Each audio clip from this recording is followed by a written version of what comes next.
Бүгін мен бұрыннан бері армандап жүрген бір бөлмелі пәтерді сатып алдым. Ал оған дейін ата-анаммен тұрған едім. Пәтерді сатып алар алдында пәтердің бағасы өте арзан болды. Пәтердің іші болса жөндеу жұмыстары жасалғаны көрініп тұр. Ал ішіндегі жиһаздары, есіктері, қабырғалары бәрі жаңа болатын. Мен пәтерді сатып алған соң достарымды қонаққа шақырдым. Келген қонақтар үйдің жап-жаңа екенін көріп таң қалды. Бәрі мені мақтап құттықтап жатыр. Үстел барысында бір досым бөлмеден шығып кетті және арғы бөлмеден оның айқайлаған даусын естідік. Бәріміз бөлмеден шығып қарасақ, досымызды ас үйден таптық. Оның түрі бір нәрседен қатты қорқып кеткен секілді саусағымен тоңазытқышты көрсетіп тұр. Мен тоңазытқыштың есігін ашып едім, азық-түліктен басқа еш нәрсені көрмедім. Біраздан соң досымыз есін жинады және ол бәрін айтып берді. Мен ас үйге су ішу үшін барып едім. Су ішіп жатырып артындағы тоңазытқыштың есігі өздігімен ашылғанын көрдім.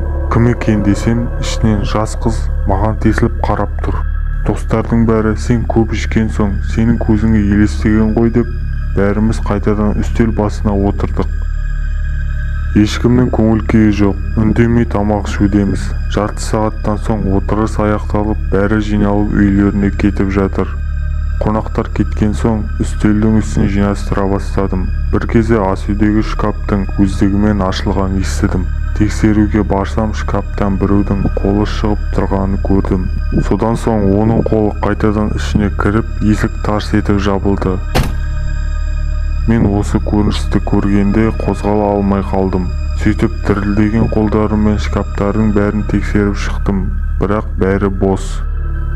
Кенеттен қыз жуғыш машинаның есігі ашылды. Оның ішінен адамның екі аяғы шыға бастады. Ары қарай қорыққанымнан айқайлап үйінен шығып кеттім. Далада тұрып әкеме хабарласып бәрін айтып бердім.